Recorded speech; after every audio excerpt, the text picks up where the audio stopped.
अस्सलाम वालेकुम रहमतुल्लाहि व बरकातुहू। उम्मीद है डियर स्टूडेंट आप खैरियत से होंगे। आज हम पढ़ेंगे effective communication skill. Effective communication skill क्या होती हैं उनके बारे में पढ़ेंगे। कापी और पेंसिल अपने साथ रखें, जो इम्पोर्टेंट पॉइंट हैं उनको राइट डाउन करते जाएं।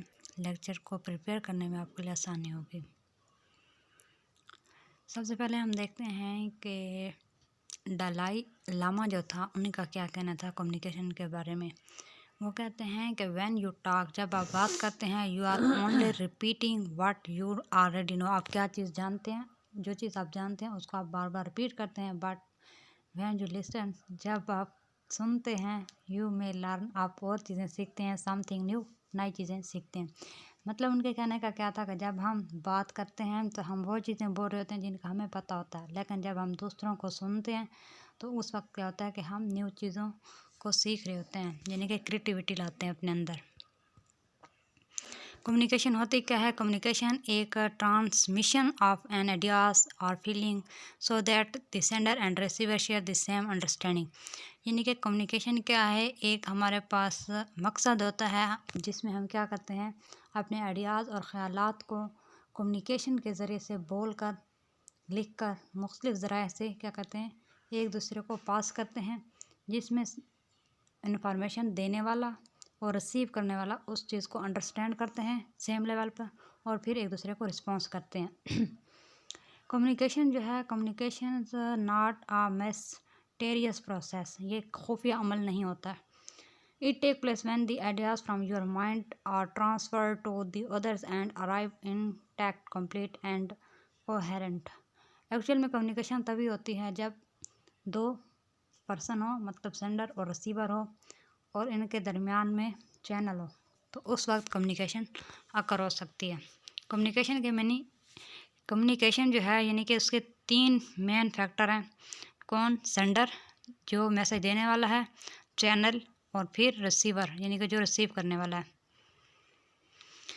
अगर हम देखें तो कम्युनिकेशन की मोस्ट कॉमन 4 वेज हैं जिनके ज़रिए से हम कम्युनिकेशन करते हैं। स्पोकन वर्ड, यानी कि अल्फाज को बोलकर। विजुअल इमेज, किसी चीज़ को हम देखकर भी कम्युनिकेशन करते हैं कि ये चीज़ क्या है, क्या हमें इमेज वो देना चाह रही है, मैसेज देना चाह रही है। रिटन वर्ड में क्या होता है कि हम लिख कर भी कम्युनिकेशन कर रहे होते हैं, जैसा कि व्हाट्सएप चैट देख लें, हम लिख कर रहे होते हैं। स्पोकन वर्ड में देखेंगे अगर हम वॉइस मैसेज कर रहे होते हैं। बॉडी लैंग्वेज में क्या होता है कि बॉडी लैंग्वेज को हम वर्बल कम्युनिकेशन भी कह सकते हैं। Verbal communication, non verbal, sorry, body language को नॉन वर्बल कम्युनिकेशन कहते हैं, और स्पोकन वर्ड जो हैं वो हमारे पास वर्बल कम्युनिकेशन होती है। बॉडी लैंग्वेज कैसे नॉन वर्बल है कि जब हम बात कर रहे होते हैं तो समटाइम हम आइज़, एयर ब्रो जो होते हैं उनको ऊपर करके बात करते हैं कि यानी कि क्या बात है या क्या मसला है, या हाथ को भी हिला लेते हैं, सर को भी हिलाते हैं कि हाँ में या नो में। तो ये क्या है, कम्युनिकेशन के वे हैं जिसको हम नॉन वर्बल कम्युनिकेशन कहते हैं। कम्युनिकेशन प्रोसेस क्या है? सबसे पहले हमारे पास सेंडर होता है, फिर हमारे पास मीडियम होता है, फिर रिसीवर होता है। सेंडर को हम इनकोडर भी कहते हैं कि जो क्या करता है, हम अपने इन्फॉर्मेशन को कन्वर्ट करता है, किस में, इमेज, पिक्चर या लैंग्वेज में। ठीक है, अगर हम इसकी एग्जैक्ट डेफिनेशन देखें तो कन्वर्ट द आइडियाज और the thoughts into the word, picture और बॉडी लैंग्वेज। ठीक हो गया। उसके बाद हमारे पास मैसेज आ जाता है। मैसेज में हमारे पास क्या होता है कि वो वर्बल भी हो सकता है, नॉन वर्बल भी हो सकता है, रिटर्न हो सकता है, ईमेल के फॉर्म में होता है, इमेज हो सकता है। उसके बाद आ जाता है हमारे पास रिसीवर, जो उस चीज़ को रिसीव करता है, हासिल करता है, डिकोड करता है, डिकोडर। रिसीवर को डिकोडर भी करते हैं, और जो रिसीवर होता है उसका काम क्या होता है, डिकोड करना, मतलब इंटरप्रेट करता है द मैसेज को। ठीक हो गया। और ये फिर जो रिसीवर होता है वो फिर जो पैगाम वापस देता है सेंडर को, इस तरह से एक फीडबैक लूप बन जाते हैं। यानी कि टोटल ये एक साइकिल टाइप ही प्रोसेस होता है, जिसमें सेंडर जो होता है क्या करता है, मैसेज कन्वे करता है, रिसीवर से रिसीव करता है, समझ आने के बाद फिर वो वापस रिटर्न मैसेज सेंड करता है। इसके बाद क्या आ जाता है, importance of the effective communication. Effective communication क्या होती हैं? इफेक्टिव कम्युनिकेशन जो होती है वो हेल्प करती है एक पर्सन को अंडरस्टैंड करने के लिए किसी सिचुएशन में। ठीक हो गया। और it is enabled us to solve the differences build trust and respect in their organisation. Respect करती है, मुख्तलिफ तरह से प्रॉब्लम को सोल्व करती है, ट्रस्ट बिल्ड करती है। समटाइम और मैसेज इज़ अंडरस्टैंड। समटाइम क्या होता है कि हमारा जब मैसेज अंडरस्टूडेबल होता है, यानी कि नहीं समझा जाता या हम कन्वे नहीं कर पाते या रिसीवर जो होता है वो उसको पिक नहीं कर पाता, तो उस वक्त क्या होती है, मिसअंडरस्टैंडिंग हो जाती है। इफेक्टिव कम्युनिकेशन जो होती है वो हेल्प करती है रिजॉल्व करने की प्रॉब्लम को from both point of view, दोनों तरह के पॉइंट ऑफ व्यू के ज़रिए से। इफेक्टिव कम्युनिकेशन जो होती है वो हेल्प करती है कनेक्ट करने के लिए वेल अच्छी तरह से कोलीग्स, टीचर्स और पेरेंट्स के साथ। इट आल्सो हेल्प करती है इन डिसीजन मेकिंग में भी मदद करती है। अगर हम बैरियर की बात करें कम्युनिकेशन के अंदर, तो वो क्या है, इमोशनल बैरियर आ जाते हैं, टेबल्स आ जाते हैं, लैक ऑफ अटेंशन हो गया, इंटरेस्ट हो गया, डिस्ट्रैक्शन और या इरेलीवेंस टू द रिसीवर हो गया। फिजिकल डिसेबिलिटीज़ में क्या आ जाता है कि हेयरिंग प्रॉब्लम आ गया, स्पीच डिफ़िकल्टीज आ गया। एक जो बंदा है जिसके पास आवाज़ नहीं जाती, हेयरिंग प्रॉब्लम है, यानी कि उसकी समाज जो है कम है, तो उस वजह से भी हम कम्युनिकेशन जो है इफ़ेक्टिव नहीं कर सकते, इफ़ेक्टिव कम्युनिकेशन नहीं होगी। स्पीच डिफ़िकल्टी हो सकती है कि अगर कोई बंदा है जिसको बोलने का नहीं आता, वो अल्फाज को सही प्रोनाउंस नहीं कर पाता या वैसे भी नहीं सही बोल पाता, तो उस वक्त भी क्या होगा कि हम इफ़ेक्टिव कम्युनिकेशन नहीं कर पाएंगे। Physical barrier to non verbal communication आ जाते हैं, language difference and difficulty in understanding unfamiliar accent use of jargon. मतलब मुख्तलिफ कल्चर्स हो गए या मुख्तलिफ इलाके हो गए, सिटीज़ हो गए, वहाँ पे क्या हो गया, मुख्तलिफ ज़बानें बोली जाती हैं। तो जब हमें एक ज़बान नहीं आएगी तो उस वक्त भी मुश्किल हो जाती है किसी के साथ कम्युनिकेट करना। मतलब अगर हम यहाँ से पंजाब से जाएं सरहद में, तो वहाँ पे खैबर पख्तूनख्वा है, तो हमें पश्तो नहीं आएगी, तो हम उनके साथ बातचीत नहीं कर पाएंगे। उसके बाद आ जाता है expectations and prejudice which may lead to false assumption और स्टीरियोटाइपिंग। अगर हम प्रेजुडाइज करते हैं, किसी के बारे में गलत राय रखते हैं या उम्मीदें वाबस्ता कर लेते हैं, तो ये चीज़ भी क्या करती है, हमें स्टीरियोटाइप की तरफ ले जाती है। Difference in perception and view point हो गया, कल्चर डिफरेंस हो गया, ये भी बहुत ज़्यादा इफेक्ट करती है। कल्चर डिफरेंस जैसा कि मैंने पहले बताया कि एक अगर हमारा यानी कि पंजाब है, तो पंजाब में यहाँ रहन सहन डिफरेंट होगा, बोल चाल डिफरेंट होगा। और अगर सरहद को देखा जाए, सिंध देखा जाए, बलूचिस्तान को देखा जाए, तो वहाँ पे बोल चाल रहन सहन जो है वो डिफरेंट होगा। 7 C's of the effective communication क्या आ जाते हैं, कंप्लीटनेस आ जाती है, कॉन्शियसनेस आ जाती है, considerations, clarity, concreteness, curiosity, correctness. ये क्या है, हमारे पास 7 कम्युनिकेशंस हैं, इसको हम देखते हैं।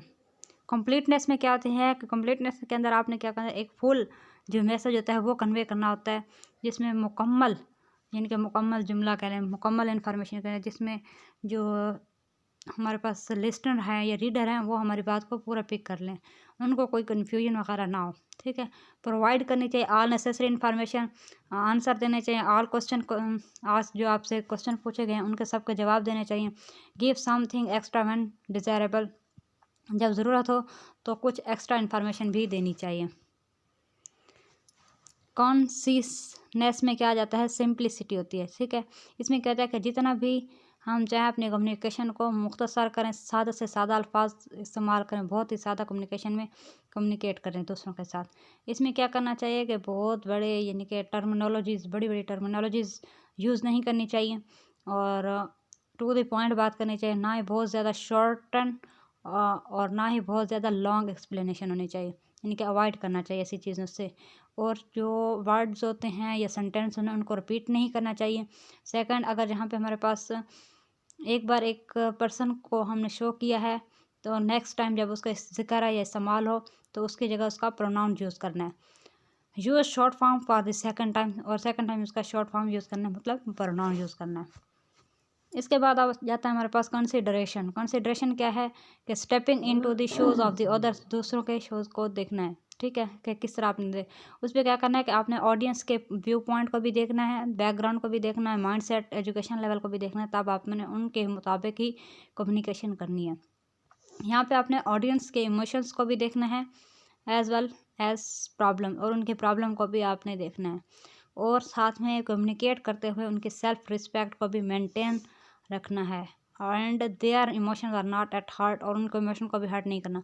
अब यहाँ पे इमोशन की बात क्यों की जा रही है, सम टाइम ऐसा होता है कि जब हम कहीं पे स्पीच कर रहे होते हैं, कहीं पे बात कर रहे होते हैं, बैफल में बैठे होते हैं, तो हमारा टेम्परामेंट जो होता है चेंज होता रहता है। जब हम गुस्से की हालत में आते हैं, जब हम गुस्से की हालत में होते हैं तो तब क्या करते हैं, हम तल्ख अल्फाज यूज़ कर जाते हैं, जिसकी वजह से सामने वाला जो है वो हर्ट हो जाता है।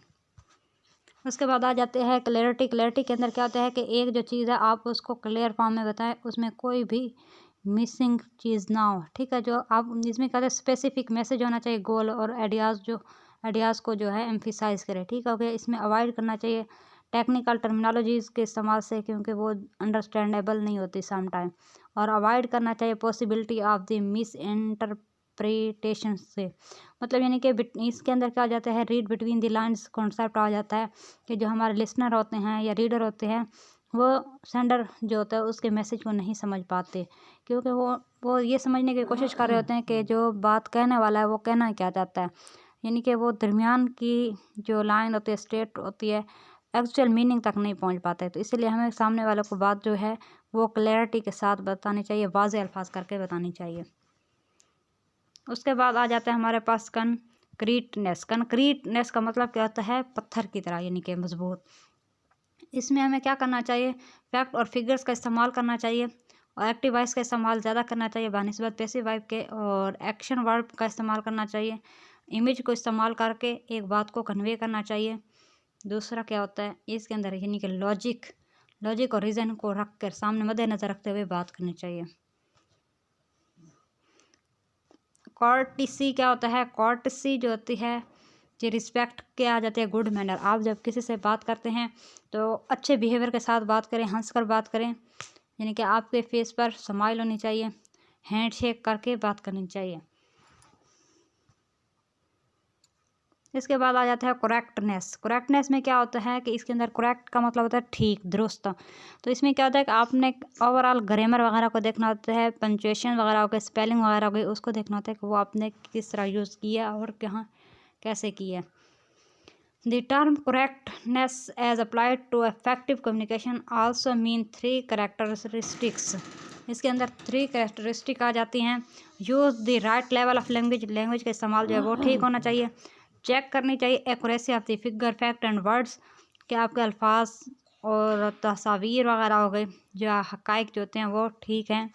और मेंटेन करना चाहिए एक्सेप्टेबल राइटिंग मैकेनिज़्म। आगे आ जाते हैं strategies to apply 7 C's of the communication. Emotion should be manage in a conversations. If you are getting anger you have to claim your self by. आपको अपने इमोशन पर control रखना चाहिए। अगर आप गुस्से में हैं तो तब आपको क्या करना चाहिए, speaking to the other person as if you were not angry. जब आप गुस्से में ना हो तब आपको क्या करना चाहिए, दूसरों के साथ कम्युनिकेट करना चाहिए। Avoid the use of the word you का जो वर्ड है वो इस्तेमाल नहीं करना चाहिए, बिकॉज ये ब्लेमिंग वर्ड होता है। Not your had to shores the other person that you had him. Maintain I contact with him, उनके साथ आई कॉन्टैक्ट को मेंटेन करना चाहिए। वी मस्ट हैव हमें रखनी चाहिए सेल्फ अवेयरनेस, अपने मुतालिक आगाही होनी चाहिए। सेल्फ क्रिटिसिज्म होना चाहिए कि हम खुद को कैसे तनकीद कर सकते हैं, ताकि हम अपने ही सेल्फ को क्या करें, इम्प्रूवमेंट ला सकें। अपने सेल्फ को इम्प्रूव करने के लिए कि हमें किस तरह बेहतरीन होना चाहिए, कम्युनिकेशन रिलेटेड भी और ओवरऑल लाइफ में भी। तो हमें सेल्फ अवेयरनेस भी होनी चाहिए और सेल्फ क्रिटिसिज्म भी होना चाहिए। उम्मीद है आपको बहुत अच्छे से समझ आई होगी। Thank you for watching and like and subscribe the channel आप। अपना बहुत सा ख्याल रखें। अल्लाह हाफिज़।